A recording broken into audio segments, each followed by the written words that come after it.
ভাই I am gonna tear this film apart. তুই এরকম কোনো কিছুই করবি না ভাই। তোর টক্সিসিটির জন্য চ্যানেলটার গ্রোথ যে আটকে যাচ্ছে, কমে যাচ্ছে, এত বছরেও একটা ভালো জায়গায় পৌঁছাতে পারেনি, সেটা দেখে তোর একটুও কি লজ্জা হয়? তো সত্যি কথা বলবো, সেটার কোনো রকম দাম নেই। আরে এটাই তো মেসেজ, সত্যি বলে সত্যি সত্যি কিছু নেই, সত্যি মিথ্যা সমস্ত কিছু আপেক্ষিক। তুই পুষ্পাকে নিয়ে যে নোংরামিটা করেছিস, মার্কোকে নিয়ে যে নোংরামিটা করেছিস, সালমান খানকে নিয়ে তুই যেগুলো করেছিস, তুই ভাবতো আজকে এগুলোকে তুই যদি প্রশংসা যদি করতিস তাহলে অন্তত 500টা সাবস্ক্রাইবার কিন্তু আসতো। ওগুলো কিন্তু খারাপ ভিউ পায়নি। 500টা ছেড়ে দে, আরো 100টা সাবস্ক্রাইবার হতো, 5,500 কিন্তু আমাদের হয়ে যেত। সে তো ভাই আমি আমার গুরু সিনেমা ইয়াস তার এক বার্থডে গ্লিমস এসছে, সেটা ভাই দারুর বিজ্ঞাপনের মতো লাগছে, পারফিউমের বিজ্ঞাপনের মতো লাগছে, সেইটাও তো বলেছি ভাই। আরে সেইটাই তো কথা, মানুষ সিনেমা দেখে সেলিব্রিটিদেরকে ফ্যান মনে করে, ভগবান মনে করে, কারণ মানুষ আনন্দ করতে চায়। তুই সেখানে এই সত্যের হাতে হারিকেন নিয়ে ভাই, তুই বাবা মাকে লুকিয়ে তুই সিগারেট খাস ভাই, তুই মিথ্যা কথা বলিস ভাই, তুই নিজের লাইফে কোনটা সত্যিবাদী যুধিষ্ঠির দিয়ে এখানে তোকে সত্যি কথা কি নাটক মারাস তুই সব সময়। মানুষ যতই মিথ্যাবাদী হোক না কেন, লাইফের কোনো অ্যাসপেক্টে তারা সত্যি কথা বলতেই পছন্দ করে, সেটার কি কোনো দাম নেই। দেখ, জেমস গান, সালমান খান আর সৃজিত মুখার্জি, এদেরকে দেখলেই তো সত্যি কথা বলার ভূত কেন চাড়া দেয়, সেটা তোর ব্যক্তিগত কারণ, সেটা তুই তোর কাছে রাখ। এটা পাবলিক প্ল্যাটফর্ম, পাবলিক যা শুনতে চায়, পাবলিক যেটা শুনতে পছন্দ করে, আমাদেরকে সেটাই বলতে হবে। এটা বিজনেস, যদি গ্রো করতে হয়। পাঁচখানা সিনেমার তুই রিভিউ করেছিস, 870 টাকা খরচা করেছিস, তোর 5টা রিভিউ মিলিয়ে 3,500 ভিউ আসেনি। এদিকে ঋত্বিকার দেবের বাওয়াল নিয়ে ভিউ করেছিস, 4,000 ক্রস করে গেছে। তো ভাই তুই তোর সিনেমা নিয়ে জ্ঞান নিজের গাঁড়ে গুজে রাখ, একটুখানি লোককে তেল মারতে সে। সৃজিত দাকে নিয়ে 4টে ভালো কথা বল না। আরে কি আছে, সিনেমাটোগ্রাফির প্রশংসা কর, বল যে এত বড় বড় স্টার কাস্ট রয়েছে, এদের প্রত্যেকের ফ্যান বেস রয়েছে। একটুখানি কৌশিক গাঙ্গুলিকে নিয়ে বল যে পরমব্রত পাথ ব্রেকিং একটা রোল করতে যাচ্ছে, পরমব্রত জেন্ডার স্টিরিওটাইপ ভেঙে দিচ্ছে, সেগুলো একটুখানি বল। সিনেমাটোগ্রাফির প্রশংসা কর, কত বলার মতো জিনিস রয়েছে ভাই।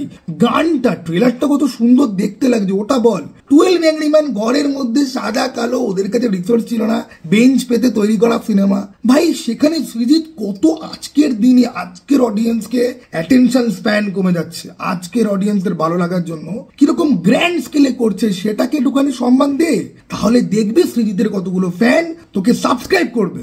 সমস্ত কিছু তো বুঝলাম, কিন্তু তুই আমাকে বল না, যেখানে টেক্কা পুরোপুরি একটা ঝাড়া সিনেমা, ঝেড়ে মডিফাই করা সিনেমা, যেখানে দশম অবতারের ভিলেনটা কপি, সেই জিনিসটা আমি আবার দেখতে পাচ্ছি সেই ছায়া, শুধুমাত্র রাইট কিনেছে বলে অ্যাডাপ্টেশন। যদি রাইট না কিনে, মানে পকেটে পয়সা যদি না থাকে, তাহলে প্ল্যাগারিজম, আর পকেটে পয়সা থাকলে রাইট কিনে ঝাড়ো, সেটা হচ্ছে গিয়ে অ্যাডাপ্টেশন। এটার মধ্যে কি হিপোক্রেসি নেই? আজকের দিনে হিপোক্রেসি নয়, কনসিস্টেন্সি ম্যাটার করে।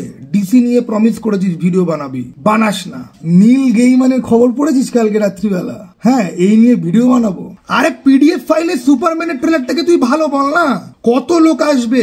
সুপারম্যানের সিনেমার মধ্যে বিশ্ব কাঁপানো রেকর্ড করে ফেলেছে, ওটাকে নিয়ে ভালো কথা বল। 8খানা ভিডিও বানিয়ে সবকটাতে গালাগাল দিয়ে একটাও পাবলিশ না করে তো বসে আছিস। আর এখানে দেখ ভাই, তোর সাথে ক্যাচরা করতে চাই না, এই চ্যানেলটা তোর বাপেরও নয়, আমার বাপেরও নয়, আমাদের চ্যানেল। আমি স্বর্ণজ্যোতি, তুই হিরেমতি, তুই তোর নিজের অকাতে থাক, আমি তোকে মাঝে মাঝে বেরোতে দেবো, বাট সবসময় তুই বেরিয়ে তোর মুখ দিয়ে তোর এই টক্সিক সত্যি কথা কেউ কেয়ার করে না। নোবডি গিভস আ ড্যাম। সৃজিত মুখার্জি যত বাজে সিনেমা করুক না কেন, যেখান থেকেই ঝাড়ুক না কেন, ওনার সিনেমা মানুষ ভালোবাসে। ওনার মানুষ এক্স এর কামব্যাকের জন্য ওয়েট করে না, ওনার কামব্যাকের জন্য ওয়েট করে। তোকে ওকে নিয়ে ভালো কথা বলতে হবে, না হলে ভাই তোকে আমি আসতেই দেবো না সামনে। ভাই তুই তো পুরো বিজনেসম্যানদের মতো কথা বলছিস ভাই, এরকম বিজনেস তুই শিখলি কোত্থেকে? সুদীপ দা তোর ফেভারিট ইউটিউবার, তার থেকে তুই সততার এত পার্ট নিয়েছিস, কি হচ্ছে সেগুলোর গতি? সেটাই তো বলছি, সুদীপ দাকে দেখ, আমাদের মধ্যে সব থেকে বেশি কন্টেন্টের রিভিউ সে করে, ফালতু কন্ট্রোভার্সির মধ্যে ঢোকে না, জব লাইফের সাথে ব্যালেন্স করে দিব্যি কাজ করছে। সে সত্যি কথা বলে, দাম আছে, প্রচুর মানুষ দাম দেয়। লোকজন সুদীপ দাকে নিয়ে আর তোকে নিয়ে মিম বানায় যে তোরা হেটার, সৃজিতের হেটার, অমুক ইউটিউবারের হেটার, তোদেরকে নিয়ে মিম বানায়। তোদের কোনো ভ্যালু আছে? আজকে তোরাও যদি বাকিদের মতো হেসে হেসে দিব্যি দাঁতের পাক দিয়ে একটু মিথ্যা কথা যদি বলতিস, একটু মন ভুলানো কথা, পাবলিক যা শুনতে চায় সেগুলো যদি বলতিস, ভালো হতো। তা না, তোরা পেছনে পড়ে আছিস এই ডিরেক্টরের, আর এই ডিরেক্টরের শিক্ষিত ফ্যানবেস তোদেরকে নিয়ে মিম বানায়, তোদেরকে গালাগাল দেয়, তোদেরকে বায়াস্ট মনে করে। তোদের সত্যি কথার কোনো যায় নেই ভাই, কোনো যায় আসে না কারোর। কেউ ম্যাট সিটি দেখেনি, try to accept that fact. আর কেউ যদি দেখেও যদি থাকে তাও সে ব্ল্যাটেন্টলি বলবে যে না, দুটোর মধ্যে কোনো রকম মিল নেই, কারণ ও কপি করে নিয়ে সেটাকে নিজের মতো করে অ্যাডাপ্ট করেছে, ও বদলে দিয়েছে। রাজ চক্রবর্তীর মতো নাকি ফ্রেম বাই ফ্রেম জানে, ও টুকে নিজের ভাষায় লিখেছে। তুই নিজে স্কুল লাইফে টুকেছিস, তুই কারোর উত্তরের মেন পয়েন্টটা তুলে নিয়ে নিজের ভাষায় লিখে তুই পাস করেছিস। তো তুই যেরকম পাস করেছিস এনার কি পাস করার অধিকার নেই? আর দেখ, মাথায় রাখতে হবে সত্যি বলে সত্যি কিছু নেই। তাহলে তোর এটাই বক্তব্য যে আমাকে পরমব্রত, কৌশিক গাঙ্গুলি, কৌশিক সেন, সব্যসাচী চক্রবর্তীর ছেলে অর্জুন বা গৌরব, রাহুল, অরুণোদয় ব্যানার্জি না মুখার্জি, আমার ক্রাশ সৌর সেনী, সবার কথা ভেবে, অনির্বাণ চক্রবর্তী যাকে নিয়ে দুদিন আগে প্রশংসা করেছি, তো সবার কথা ভেবে এদের সবাইকে প্রশংসা করে সিনেমাটাকে ভালো বলতে হবে, তাই তো? এটা হলে পরে এবং বলতে হবে যে না ভাই একদম অ্যাপ্রোপ্রিয়েট অ্যাডাপ্টেশন হয়েছে, তাই তো? এটাই তুই শুনতে চাস তো? এক্স্যাক্টলি তুমি এটাই বলবে বাঞ্চোর ছেলে, নাহলে আমি তোমাকে শেষ করে দেবো, বুঝেছো? এটা বিজনেস। মানুষ এখানে তোমার পার্সোনাল এজেন্ডা দেখতে আসেনি না, তো তুমি কি বিশ্বাস করো, তুমি কি অ্যানালিসিস করছো একটা লোকের সিনেমা দেখে, তার ক্রিয়েটিভিটি দেখে? শুনতে আসেনি মানুষ এখানে, প্রশংসা শুনতে এসছে। এইটুকুনি ইন্ডাস্ট্রির ফার্স্ট বয়, গোটা বাংলা বলে ইন্ডাস্ট্রির ফার্স্ট বয়, তোমাকে মানতে হবে, ঠিক আছে? তুমি যদি সেটা না যদি মানতে পারো তো কথা বলো না। তুমি যেরকম কিছু কিছু সিনেমা ডিসাইডেডলি ইগনোর করে যাও, সেরকম তুমি কথা বলো না। ওকে ভাই, ছিল ভাই, আমি কথা বলবো না ভাই, ওকে। কিন্তু সালমান খানকে আমি ছাড়বো না, তো পুষ্পাকে আমি ছাড়বো। পুষ্পা 2 বেরোবে ওটিটিতে, আমি করব রোস্ট, কেউ আটকাতে পারবে না, তোর বাবাও না, আমার বাবাও নয়, তোমার বাবাও নয়। আমাদের অ্যাকচুয়ালি কাকাতে চলে, আর কাকা অব্দি পৌঁছাতে গেলে টাকার দরকার, বুঝতে পেরেছো? সাবস্ক্রাইবারের দরকার। তো হ্যাঁ, আমি তোকে মাঝে মাঝে আসতে দেবো ভাই, বাট সত্যি বলে সত্যি কিছু নেই। এটার রিভিউ করব আমি, এবং যথেষ্ট ভদ্রভাবে, যা মানুষ শুনতে চায়, যা মানুষ এনজয় করতে চায়। ওকে, নাও প্লিজ এখান থেকে ফটো অন্য কারুর বাগানে গিয়ে ফুল হয়ে ওঠো। এ ভাই, তুইও তো কপি করলি ভাই, তুইও তো ভাই অনিক দত্তের লাইন কপি করে দিলি, ভবিষ্যতের ভূত না, সরি, ভূতের ভবিষ্যৎ থেকে ভাই।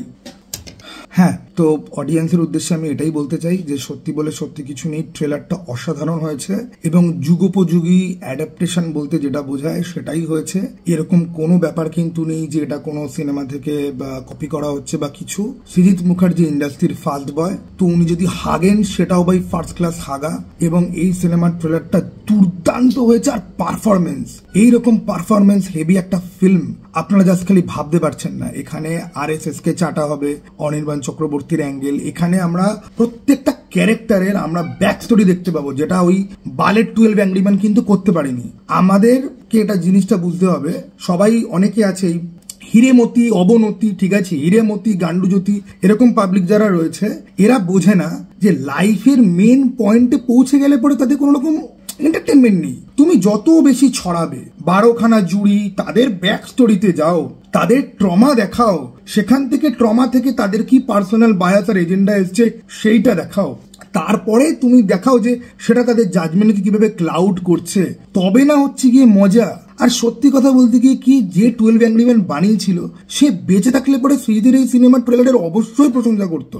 রুকা হুয়া ফ্যাক্টটা তো জাস্ট একটা কথার ব্যাপার যে ওখান থেকে অ্যাডাপ্ট করা হচ্ছে। তো আমি আপনাদেরকে বলবো, আপনারা সিনেমাটোগ্রাফি দেখুন, কতগুলো লোকেশন চেঞ্জ হচ্ছে দেখুন, এই লোকেশনগুলোতে পৌঁছাতে প্রত্যেকটা আর্টিস্টকে কতবার হাঁটতে হয়েছে, তাদের যে কায়িক পরিশ্রমটা হচ্ছে ওইটা দেখুন। এবং সর্বোপরি শেষ কথা, ভালো করে প্রশংসা করুন। আমাদের এখানে একজন বড় নিউজের রিপোর্টার, সে বলে কিন্তু দিয়েছে যে কত পরিশ্রম করলে তবে গিয়ে সৃজিত মুখার্জি হওয়া যায়, ঠিক আছে? তো আপনারা বুঝুন, সৃজিতদার মতো ফিল্ম মেকার আমরা কোনোদিন দেখিনি বাংলাতে। ওনার প্রত্যেকটা কাজের মধ্যে টুইস্ট রয়েছে, প্রত্যেকটা গল্প দেখুন আপনি। টেক্কা টুইস্ট দেখেছেন তো, কি অসাধারণ একটা টুইস্ট ছিল ভাই। আমি কিন্তু টেক্কা নিয়ে খেলবো। আরে কবে বোকাচ্চোদা, 2 সপ্তাহের ওপরে হয়ে গেছে, ওটিটিতে এসে গেছে। তুই কবে ভিডিও বানাবি? বারবার তো বলছিস টেক্কার সাথে ম্যাট সিটির কম্পারিজন করবো, টেক্কাকে রোস্ট করবো, এন্ডিং এক্সপেনশন করবো। কবে করবি? তুই খালি মুখে বলিস করবি, তোর মধ্যে কনসিস্টেন্সি বলে কিচ্ছু নেই। আমার ভুল যে আমি তোকে অ্যালাউ করি বারবার যে হ্যাঁ আয় তুই এখানে মুখ দেখা, তোর জন্য ক্ষতি হচ্ছে। তোকে আমি বলেছিলাম টিজার রিভিউ করতে, 10 দিন বাদে তুই সেটা করেছিস। এভাবে চ্যানেল চলে না ভাই, ওকে ছিল, বাট একটা কথা বলে, আমি টেক্কার কিছু একটা যদি ভিডিও যদি বানাই, তুই দিবি তো ভাই পোস্ট করতে, নাকি তুই ক্যান্সেল করে দিবি? ঠিক আছে, তুই তো আজকাল ক্যান্সেল করিস, ঠিক আছে, ফাইলগুলোকে ডিলিট কর না, ল্যাপটপে তো তোর বাবা জায়গা কিনে দেবে না, কটা ঢোকাবি আর তুই হার্ড ডিস্ক? হ্যাঁ ভাই, তুই বানা, গান মারা, what ever the fuck it is, আগে আমরা সত্যি বলে সত্যি কিছু নিয়ে প্রপার একটা রিভিউ করবো। হ্যাঁ, তো আপনাদেরকে আমি যেটা বলছিলাম যে দেখুন, ফিল্মি টেকের মতো ইউটিউবার খুব রেয়ার ইউটিউবার যারা সত্যি সত্যি সত্যি কথা বলে, কিন্তু কোনো দাম নেই, ঠিক আছে? সুদীপ দাকে নিয়ে ভাটানো বন্ধ কর। অনেক সাহায্য করেছে তোকে, অনেক হেল্প করেছে, অনেক অ্যাডভাইস দিয়েছে, রাত বিরেতে কল করেছিস, কল উঠিয়েছে, তোর সম্মান করতেছে। এটা 2025, যে সাহায্য করেছে তার পেছনে কাটি করাই হচ্ছে গিয়ে একমাত্র সত্য, বুঝেছিস? এবং কাঠি ঢুকাইয়া নাড়াইতেই থাকতে হবে, নাড়াইতেই থাকতে হবে, ওকে? না না, এটা বেশি হয়ে গেল।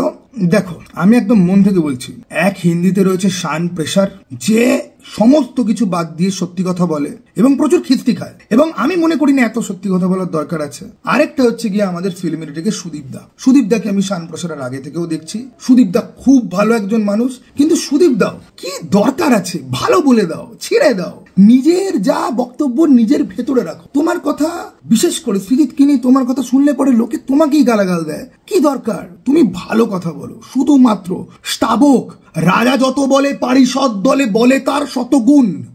তুমি পারিষদ হও, খালি গুণ গান করো, লেখো যে ভাই সৃজিত মুখার্জি হতে কত পরিশ্রম করতে হয়। সত্যি কত পরিশ্রমের ব্যাপার না? নদী, জল, ব্রিজ, বাবা লোকনাথ যেরকম রনে বনে জলে জঙ্গলে সমস্ত জায়গাতে দেখা মিলবে। আমার সত্যি বলে সত্যি কিছু ট্রেলার দেখে আমার মনে হলো যে ভাই এদের শুটিং এ তো বোধহয় সারা পশ্চিমবঙ্গ এদেরকে দেখতে পেয়েছে। রনে বনে জলে জঙ্গলে সমস্ত জায়গাতে এই সিনেমার শুটিং হয়েছে। কে ভাই, তুইও তো আমার মতনই কথা বলছিস ভাই। স্বর্ণজ্যোতি রিয়েল নাকি হিরেমতি রিয়েল, কোনটা আসলে সত্যি? বাঞ্চোত ছেলে, তোকে শেষ করে দেবো, বুঝেছিস? চলো টাটা, বাই, আবার জানা দেখা।